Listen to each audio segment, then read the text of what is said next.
નમસ્કાર, India news ગુજરાતમાં આપનું સ્વાગત છે. આપ જોઈ રહ્યા છો આપણું ગુજરાત. સૌથી પહેલા મહત્વના સમાચાર છે કે એક તરફ બાબા બાગેશ્વર સનાતન ધર્મ માટે પ્રવચનો કરી રહ્યા છે, ત્યારે બીજી તરફ પંકજ મુનિ મહારાજ રાષ્ટ્ર કલ્યાણ માટે તપસ્યા કરી રહ્યા છે. પંકજ મુનિ મહારાજ સાધના થકી રાષ્ટ્રને સંદેશો આપી રહ્યા છે કે નવું સંશોધન કરવા સાધના કરવી જરૂરી છે, જેને લઈને તેઓએ અમદાવાદમાં અગ્નિ સાધના કરી હતી, જેમાં બાબાની આસપાસ અગ્નિ પ્રગટાવી સૂર્યોદયથી સૂર્યાસ્ત સુધી તેઓ સાધના કરતા હતા. બાબાનું માનવું છે કે વર્ષો પહેલા જ્યારે ઋષિમુનિ તપસ્યા કરતા હતા ત્યારબાદ ઘણી નવી શોધ કરવામાં આવી. તેઓ લોકોને પણ સંદેશ આપી રહ્યા છે કે 24 કલાકમાંથી 1 કલાક પોતાની જાતને આપો, જેથી તણાવ અને ડિપ્રેશનમાંથી મુક્ત થઈ શકાય. પંકજ મુનિ મહારાજ છેલ્લા 25 વર્ષથી અન્નજળનો ત્યાગ કરી ઉનાળામાં અગ્નિ સાધના, શિયાળામાં રાત્રે જળ સાધના, ચોમાસામાં પીપળાના વૃક્ષ નીચે સાધના કરે છે અને દેશના વિવિધ રાજ્યો અને જિલ્લાઓમાં સંદેશો આપી રહ્યા છે. અમારા સંવાદદાતા જતીન રાવલે એમની સાથે ખાસ વાતચીત કરી. આવો જોઈએ શું કહી રહ્યા છે બાબા પંકજ મુનિ મહારાજ.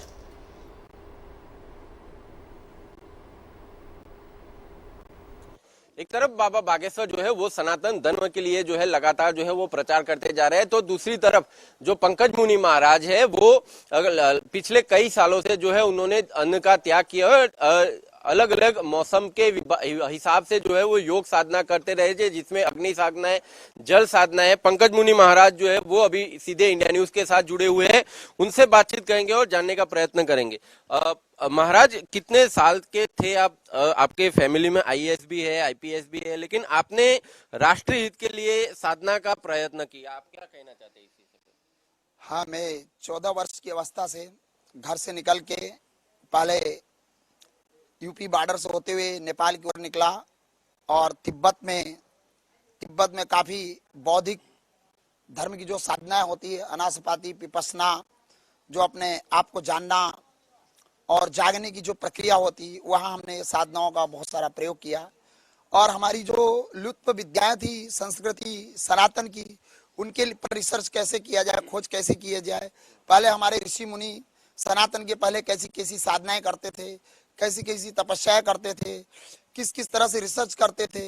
इस प्रकार से आज भी सनातन में इस तरह की साधनाएं हमारे संत महात्मा करते हैं। जैसे गर्मियों में अग्नि तप कहा जाता है, उसको अग्नि स्नान भी कहते हैं और अग्नि साधना भी कहते हैं, जो कुल 41 दिवस, सवा महीने का प्रयोग होता है साधनाएं।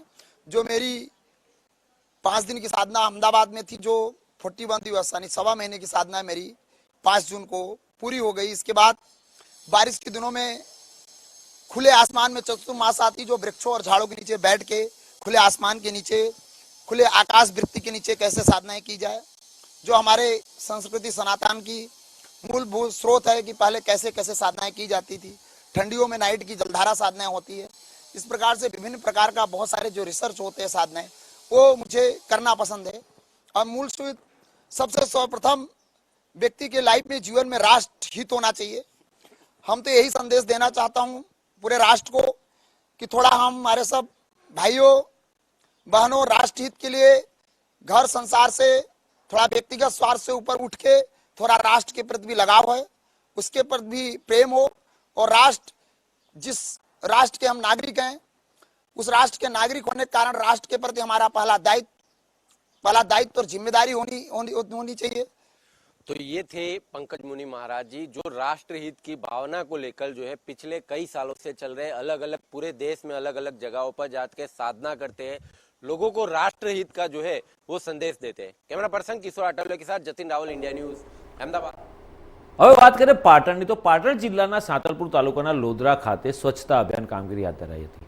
લોધરા ગામમાં જાહેર માર્ગો ઉપરના ઉકરડાને લેવા લોધરા ગામના સરપંચ પ્રદીપ ઠાકોરે એક દિવસની નોટિસ આપી હતી. ત્યારબાદ ગ્રામજનોએ સ્વેચ્છાએ ઉકરડા ન લેવામાં આવતા લોધરા ગામના સરપંચ પ્રદીપ ઠાકોરે ગામના ઉકરડા ઉપડાવ્યા હતા. મહત્વનું છે કે આ ઉકરડાઓ ગામના જાહેર માર્ગો પર હોવાથી રસ્તાઓમાં ગંદકીનું સામ્રાજ્ય બની જતા અને વાહન ચાલકોમાં પારાવાર મુશ્કેલીનો સામનો કરવો પડતો હતો. ગ્રામજનો તેમજ ગામની સ્વચ્છતાને લઈને જાગૃત સરપંચે આ ગંદકી અને ઉકરડાઓનો અંત લાવવામાં મદદરૂપ થયા છે. લોધરા ગામના સરપંચ પ્રદીપ ઠાકોરે તલાટી કમ મંત્રી સહિત યુજીવીસીએલના અધિકારીઓને હાજર રાખી યુજીવીસીએલની ટીમ દ્વારા ગામમાં આવેલ વીજીડીપીની બાજુમાં બાવળિયા અને જાળી ઝાકરા दूर કરી ડીપીની બાજુમાં સાફ સફાઈ કરાવવામાં આવી હતી. આમ સાંતલપુર તાલુકાના લોધરા ગામના સરપંચ પ્રદીપ ઠાકોરે ગામની સફાઈને લઈને તેમજ વીજ પ્રવાહને ધ્યાને લઈ સમય સૂચકતા વાપરી અધિકારીઓને સાથે રાખી ગામ નડતરરૂપ ઉકરડાઓ સાફ સફાઈ અને બાવળની ઝાડી ઝાખરા દૂર કરવાની કામગીરી હાથ ધરી હતી.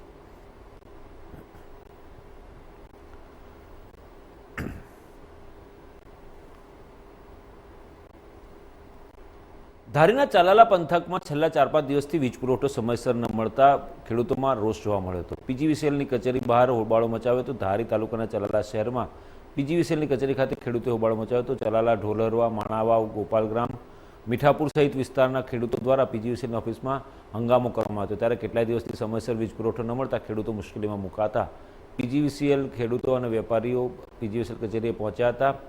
લોકો પીજીવીસીએલની ઓફિસે જણાવ્યું હતું કે કેટલાય દિવસથી વાડી ખેતરમાં સમયસર વીજ પુરવઠો ન મળતા પીજીવીસીએલ ઓફિસ ખાતે ખેડૂતો દ્વારા રોષ વ્યક્ત કરવામાં આવ્યો હતો.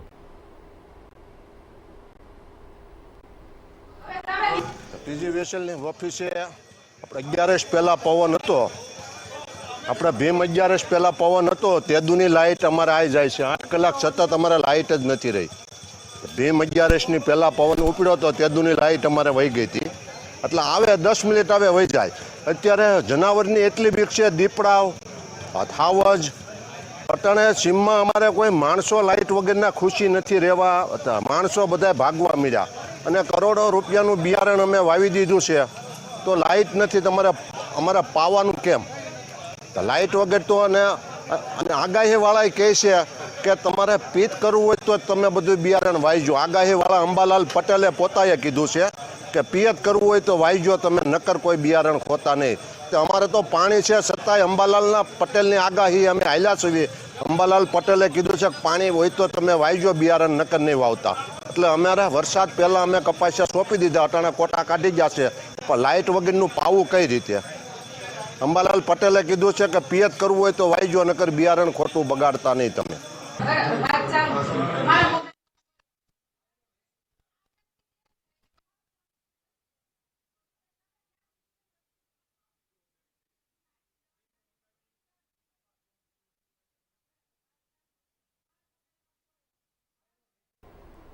જેતપુર તાલુકામાં હિન્દુ તરુણી પર અમરેલીના વિધર્મી યુવક દ્વારા થયેલા દુષ્કર્મની ફરિયાદના પડઘા પડ્યા હતા. અમરેલીના વિધર્મી યુવક અને હિન્દુ તરુણી 1 વર્ષ પહેલા બંને સોશિયલ મીડિયા મારફતે સંપર્કમાં આવ્યા હતા. ત્યારબાદ વિધર્મી યુવક તરુણીને લલચાવી હોટલમાં લઈ જઈને 3 વખત દુષ્કર્મ કર્યું હોવાની જેતપુર તાલુકા પોલીસ સ્ટેશનમાં ફરિયાદ નોંધાઈ હતી. તરુણીની માતાની ફરિયાદ બાદ પોલીસે અમરેલીના વિધર્મી યુવક સાહિલ પરમાર અને તેના મિત્ર અમીર ચૌહાણની ધરપકડ કરી હતી. ત્યારે જેતપુરમાં અખિલ ભારતીય સંત સમિતિ પ્રેરિત હિન્દુ ધર્મ સભા દ્વારા આ ઘટનાને સખત શબ્દોમાં વખોડી કાઢવામાં આવી હતી. આ ઘટનાને લઈને જેતપુર મામલતદારને એક આવેદનપત્ર પાઠવવામાં આવ્યું, જેમાં વિધર્મી યુવક સામે કડકમાં કડક કાર્યવાહી કરવામાં આવે અને પીડિત તરુણીને ન્યાય આપવામાં આવે તેવી માંગણી કરી હતી. સાથે સરકારી વકીલની નિમણૂક કરવામાં આવે. નોંધનીય છે કે જેતપુર તાલુકા પોલીસ અમરેલી દ્વારા અમરેલીના આ વિધર્મી યુવક સામે પોક્સોની સહિતની ફરિયાદ નોંધીને કાયદેસરની કાર્યવાહી હાથ ધરવામાં આવી છે. અખિલ ભારતીય સંત સમિતિ ગુજરાત પ્રેરિત હિન્દુ ધર્મ સેના જેતપુર, અમારા અખિલ ભારતીય સંત સમિતિના ગુજરાતના પ્રદેશ અધ્યક્ષ પૂજ્ય નવતમ સ્વામીની માર્ગદર્શન મુજબ અખિલ ભારતીય સંત સમિતિના સૌરાષ્ટ્ર ઝોનના સંગઠન મંત્રી પૂજ્ય કનૈયાનંદ બાપુ એમની અધ્યક્ષતામાં હિન્દુ ધર્મ સેના જેતપુર દ્વારા જેતપુરની નજીકના જ ગામની અંદર એક 15 વર્ષની નાની દીકરી ઉપર વિધર્મીએ બળાત્કાર કર્યો છે. આ હિન્દુઓ હવે આ સહન નહીં કરે. આજે મામલતદાર શ્રીને આવેદન પત્ર આપવામાં આવ્યું છે. જેતપુરમાં 5 દિવસ પૂર્વે ગરીબ શ્રમિકોના કાચા મકાન દબાણના બહાને નગરપાલિકાએ ડિમોલિશ કરી નાખ્યા હતા. ત્યારે રાજકીય આગેવાનોના દબાણને યથાવત રાખવાની ભેદભાવભરી નીતિ સામે નગરપાલિકાની પૂર્વ સભ્યો નગરપાલિકાના વહીવટદારને આવેદનપત્ર આપી ગરીબો માટે હાલ વૈકલ્પિક વ્યવસ્થા અને રાજકીય આગેવાનોના દબાણ દૂર કરવા માંગ કરી હતી. જેતપુર નગરપાલિકાની ગરીબો સાથે ક્રૂરતાભરી ભેદભાવવાળી નીતિ સામે નગરપાલિકાના પૂર્વ સભ્ય શારદા વેગડાએ ઘરવિહોણા શ્રમિકોને સાથે રાખી રેલી યોજી હતી. આ રેલી નગરપાલિકા કચેરીએ વહીવટદાર હાય હાય, ચીફ ઓફિસર હાય હાયના નારા લગાવી વહીવટદારને આવેદનપત્ર આપ્યું હતું. આવેદનપત્રમાં જણાવ્યું હતું કે શહેરના જૂનાગઢ રોડ પર બીએપીએસ મંદિરની પાછળ કાચા મકાનો એક અરજીના આધારે નગરપાલિકાએ તોડી પાડ્યા હતા અને અંત્યોદયોના માથા પરથી છત છીની લીધી હતી. નગરપાલિકાએ ડિમોલિશન તો કર્યું, પરંતુ આ શ્રમિકો જશે ક્યાં તેનો કોઈ વિચાર ના કર્યો. ડિમોલિશન બાદ આ શ્રમિકો ખુલ્લા મેદાનમાં પોતાની ઘરવખરી સાથે જીવન નિર્વાહ કરી રહ્યા છે. શું નગરપાલિકાની જવાબદારી ફક્ત અમીરોની અરજી સુધી જ સીમિત છે? ગરીબો માટે કોઈ લાગણી કે જવાબદારી નથી? ગરીબોના દબાણો દૂર કરવામાં સુરા એવા અધિકારીઓને અમીરોના તેમજ રાજકીય આગેવાનોના દબાણો કેમ દેખાતા નથી? નગરપાલિકાના પૂર્વ સભ્ય એ શહેરમાં અસંખ્ય જગ્યાએ દબાણો થયેલા છે, જેમાં ધોરાજી રોડ પર સાર્વજનિક પ્લોટમાં 3 દુકાનોનું દબાણ અને અમરનગર રોડ પરના દબાણ. તો આ અંત્યોદયના દબાણો દૂર કરવા સાથે જ દૂર કરવાનો નિર્ણય લેવાયો હતો, તો ગરીબોનું મકાન જ કેમ દૂર થયું? ગરીબોનો જીવન નિર્વાહ કરવાનો આશરો છીનવાઈ ગયો, જ્યારે રાજકીય આગેવાનોને તો ધન ઉત્સર્જન એટલે રૂપિયા રળવાના અનેક ધંધામાંથી આ એક દબાણરૂપી ધંધો છે.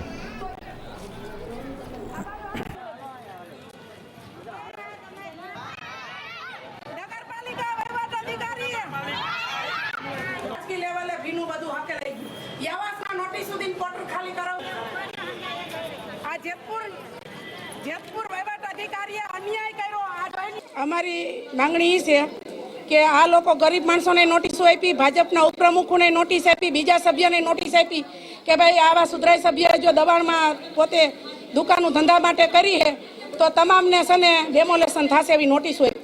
તો સુધરાઈ સભ્યને બાકાત કરી દેવામાં આવ્યા અને ગરીબ માણસો છે એના ઝૂંપડા પાડી અને બેઘર કરી દીધા. એટલે અમારી માંગણી એવી છે કે ગરીબની ઉપર અન્યાય કર્યો તો આ સભ્યને કેમ બચાવી દેવામાં આવ્યા? એટલે આ લોકોની દુકાનો સાર્વજનિક જમીનમાં છે અને પાકી દુકાનો છે એ તાત્કાલિક ધોરણે ડેમોલેશન કરે અને આ ગરીબના ઝૂંપડા પાડ્યા છે.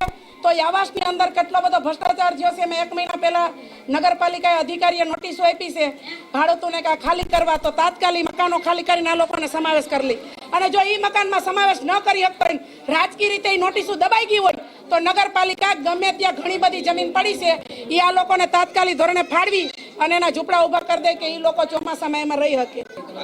અમારી માંગણી છે કે અમે સાહેબ 50-50 વર્ષ અહીંયા રહીએ છીએ અને 50 વર્ષથી અમે રહીએ છીએ. ભરતી 50-50 હજારની ભરતી ભરાઈને અમે રહીએ છીએ સાહેબ. તો અમારા મકાન પાડી દીધા છે, તો અમને અમારી અધિકારી દેવડાવો. 25-30 મકાન હતા અમારા, 50 વર્ષથી રહે સાહેબ. એમને રસ્તો જોઈએ છે, તો અમે કીધું તમારો રસ્તો જેટલો કાઢવો એટલો કાઢવો પડે. અમે અમારા છોકરા વારવા દે સામીએ પડાયા છે અમને, તો અમને અમારો અધિકારી અમને દેવડાવે.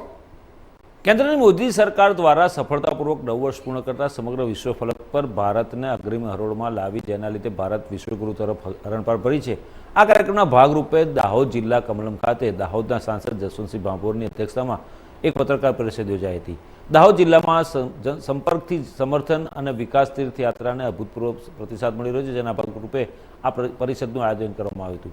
ત્યાર પછી પ્રદેશ મીડિયા પ્રભારી હિરેન કોટક અને ટીમ દ્વારા દાહોદ આયુષ્યમાન હોસ્પિટલમાં ભરતી લાભાર્થીઓની મુલાકાત લેવામાં આવી હતી. ત્યાર પછી સાંસદ જસવંતસિંહ ભાભોર, પ્રભારી સતીશ પટેલ, જિલ્લા પ્રમુખ શંકરસિંહ આમલિયારા, મીડિયા પ્રભારી હિરેન કોટક સાથે ભાજપના ગરબાડામાં ધારાસભ્ય મહેન્દ્ર ભાભોરે ગરબાડા તાલુકાના જિલ્લા પંચાયત બેઠક નવડાઈથી રાધાસ્વામી સંપ્રદાય આગેવાનની મુલાકાત લીધા બાદ પ્રજાના અન્ય લોકો સાથે પણ સમાજના અન્ય લોકો સાથે પણ મુલાકાત કરી હતી અને વડાપ્રધાન નરેન્દ્ર મોદી સરકારની વિવિધ યોજનાઓની જાણકારી આપી હતી.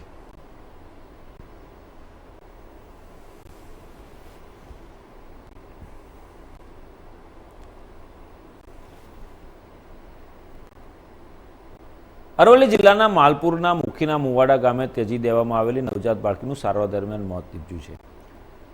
ગયા બુધવારે માલપુર તાલુકામાં એક ખેતરમાં ત્યજી દીધેલી નવજાત બાળકી મળી હતી, જેને સારવાર માટે મોડાસા હોસ્પિટલ ખસેડવામાં હતી. અણિયોર પાસે આવેલા મુખીના મુવાડા ગામે ગયા બુધવારે સવારે 11 વાગ્યાની આસપાસ ખેતર માલિક રણજીત તરાળ પોતાના ખેતરમાં કામ કર્યા હતા. એ દરમિયાન ખેતરમાંથી કોઈ નવજાત બાળકીનો રડવાનો અવાજ આવ્યો, જેથી ખેતરની બાજુના ભાગમાં જોતા તાજું જન્મેલું તરછોડાયેલું નવજાત બાળક મળી આવ્યું હતું.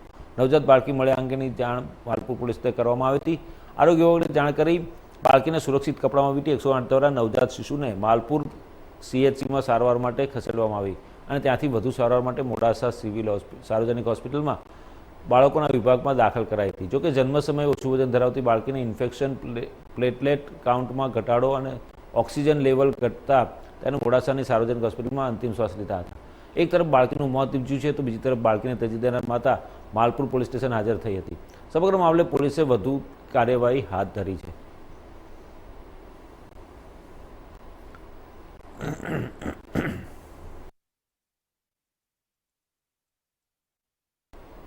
ધોરાજીમાં બાઇક પાર્કિંગ કરવા જેવી નજીવી બાબતે પતિ પત્ની અને 2 બાળકો પર હુમલો કરવામાં આવ્યો હતો. અજાણ્યા વ્યક્તિએ અને એની એક મહિલાએ પતિ પત્ની અને બાળકો પર હુમલા કર્યા હતા. ધોરાજીના મેઇન બજાર ચોક વિસ્તારમાં આ ઘટના બની હતી. હુમલામાં મહિલા અને તેના પતિ તેમજ 2 બાળકોને ઢીકા પાટોનો માર મારીને મહિલાને રસ્તા પર ઢસડી હોવાનો આક્ષેપ કરવામાં આવ્યો હતો. હુમલાનો ભોગ બનેલ પતિ પત્નીનો આક્ષેપ છે કે તેઓ વાલ્મીકી સમાજના હોવાને કારણે હુમલાનો શિકાર બન્યા હતા. પતિ પત્ની અને બંને બાળકોને એમની જ્ઞાતિ પ્રત્યે પણ અપશબ્દો બોલવામાં આવ્યા હતા અને અપમાનિત કરવામાં આવ્યા હતા. વાલ્મીકી સમાજના લોકો ધોરાજી સિવિલમાં ઉમટી પડ્યા હતા. હુમલાનો ભોગ બનેલા ચારેયને ધોરાજી સિવિલ હોસ્પિટલમાં સારવાર માટે ખસેડવામાં આવ્યા છે.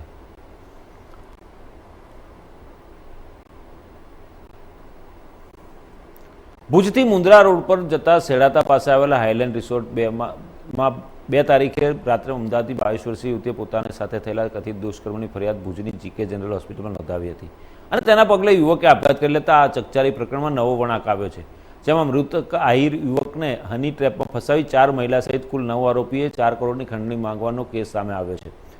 આ મામલે આહિર સમાજે માધાપરમાં રેલી યોજી તટસ્થ તપાસ માટે કલેક્ટર અને પશ્ચિમ કચ્છ એસપી સમક્ષ રજૂઆત કરી હતી. આહિર સમાજના અગ્રણી વીકે હુંબલે જણાવ્યું હતું કે આહિર સમાજના નવયુવાન દિલીપ ગાગલનું હની ટ્રેપમાં ફસાવીને ષડયંત્ર રચી તેને આપઘાત કરવા માટે મજબૂર કરવામાં આવ્યો. તેને ન્યાય મળે તેમજ આહિર સમાજને ન્યાય મળે અને તેના પરિવારજનોને ન્યાય મળે તે માટે અહીં આહિર સમાજનું સંમેલન યોજાયું હતું. ત્યારબાદ રેલી સ્વરૂપે કચ્છ કલેક્ટર અને પશ્ચિમ કચ્છ એસપીને આવેદનપત્ર આપ્યું. આ પ્રકરણમાં કરોડો રૂપિયાની ખંડણી માંગવામાં આવી હતી. નિર્દોષ વ્યક્તિ પર ખોટો બળાત્કારની ફરિયાદ કરવામાં આવી. આ ષડયંત્રમાં જે મેડિકલ ટેસ્ટ કરવામાં આવ્યા જેમાં બહાર આવ્યું હતું કે કોઈ રીતે બળાત્કાર કરવામાં નથી આવ્યો, માત્ર ને માત્ર પૈસા પડવા માટેનું ષડયંત્ર હતું, જે કચ્છમાં અનેક સ્થાને બની રહી છે. આવી ઘટના માટે તાત્કાલિક આ પ્રકરણમાં યોગ્ય તપાસ કરવામાં આવે અને આરોપીની ધરપકડ કરવામાં આવે. આજે અમારા આહિર સમાજના એક નવજુવાન દિલીપભાઈ ગાગલનું જે હની ટ્રેપમાં ફસાવી અને એક વ્યવસ્થિત ષડયંત્ર રચી અને જેને આપઘાત કરવાની ફરજ પાડવામાં આવી, એને ન્યાય મળે, આહિર સમાજને ન્યાય મળે, એમના પરિવારને ન્યાય મળે, એમના માટે જે અમે આહિર સમાજના એક મોટું અહીંયા કણે સંમેલન રાખવામાં આવ્યું હતું કચ્છ આહિર સમાજના અમારા પ્રમુખ તેજાભાઈ કાનગરના નેતૃત્વમાં. અને ત્યારબાદ અમે રેલી સ્વરૂપે આવી કલેક્ટર સાહેબને આવેદનપત્ર આપ્યું, એસપી સાહેબને આવેદનપત્ર આપ્યું અને ખાસ કરીને જે આ ષડયંત્રનો ભોગ બન્યો છે આ જે મહિલા છે એની ફરિયાદ રેપની વિથ એટ્રોસિટી મુજબની ગુનો દાખલ કરીને ડીવાયએસપી SC/ST સેલ ક્રિશ્ચન સાહેબ આની તપાસ કરી રહ્યા હતા. પ્રાથમિક રીતે જ આ જે બનાવ બન્યો છે એમાં જે મરણ જનાર દિલીપ આહિરનું તાત્કાલિક એ દિવસે અર્લી મોર્નિંગ જે મરણ થયું એના આધારે અમને શંકા હતી કે આની અંદર કોઈ હની ટ્રેપ નો એક કિસ્સો હોવાનું અમને શંકા હતી. જે શંકાના આધારે ક્રાઇમ બ્રાન્ચની ટીમ, SOGની ટીમ, ડીવાયએસપી ક્રિશ્ચન સાહેબની ટીમ, પ્રોફેસર ડીવાયએસપી અને ASP તમામ તપાસમાં જોડાયેલા હતા. 2 દિવસની 24 કલાકની મહેનત બાદ અમને લોકોને આ કેસમાં તમામ જે માહિતી છે એ મેળવવામાં સફળતા મળી છે. મહારાષ્ટ્રના મંત્રી ચંદ્રકાંત પાટીલે ડભોઈની મુલાકાત લીધી હતી. કેન્દ્રમાં મોદી સરકારના 9 વર્ષ પૂર્ણ થયા તે અંતર્ગત ચંદ્રકાંત પાટીલ ડભોઈની મુલાકાતે હતા. ડભોઈમાં સર્કિટ હાઉસ ખાતે ચંદ્રકાંત પાટીલે પત્રકાર પરિષદ યોજી હતી અને મોદી સરકારે 9 વર્ષ દરમિયાન કરેલા કામો અને ઉપલબ્ધિઓ વિશે જાણકારી આપી હતી. સાથે જ તેમણે જણાવ્યું હતું કે મોદી સરકારે વાયદા પ્રમાણે તમામ કામ કર્યા છે અને આવનારા વર્ષોમાં પણ વિકાસ કાર્યો ચાલુ જ રહેશે. ઉપરાંત તાજેતરમાં જ ઓડિશામાં થયેલા રેલ દુર્ઘટના અંગે તેમણે શોક વ્યક્ત કર્યો હતો. આ પ્રસંગે મહારાષ્ટ્રના મંત્રી સાથે સાંસદ ગીતા રાઠવા, ધારાસભ્ય શૈલેષ મહેતા તેમજ જિલ્લા પ્રમુખ સહિત મોટી સંખ્યામાં હોદ્દેદારો ઉપસ્થિત રહ્યા હતા.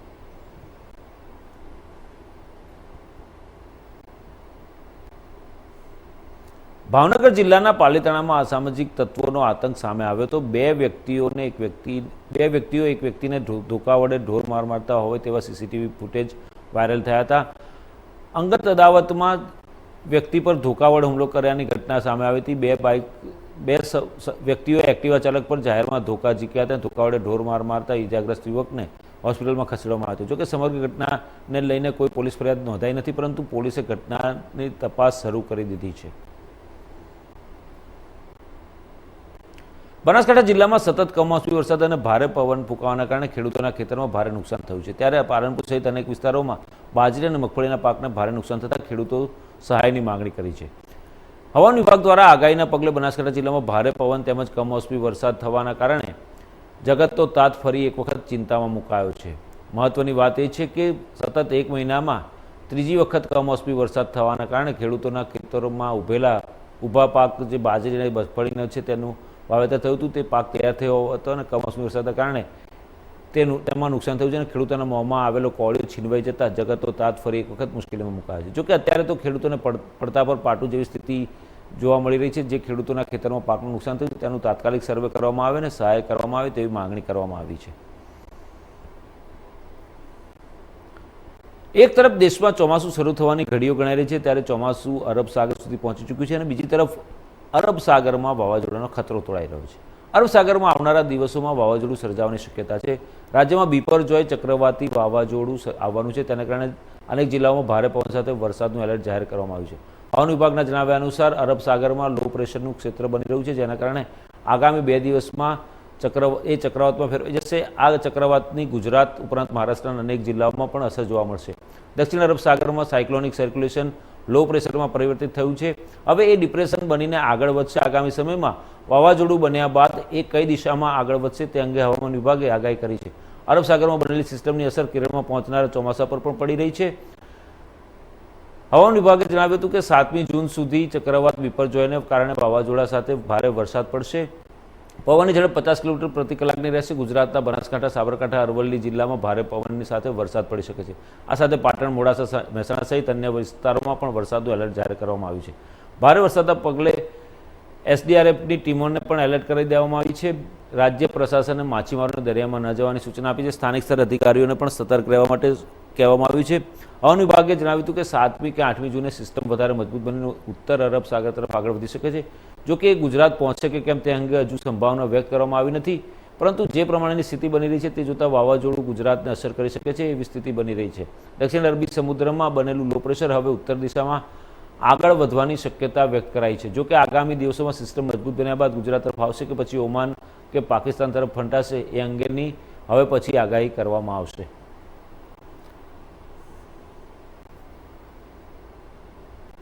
તો આ અત્યાર સુધીના સમાચાર. વધુ સમાચાર અપડેટ્સ માટે જોતા રહો ઇન્ડિયા ન્યૂઝ ગુજરાત, ગુજરાતી ધડકન.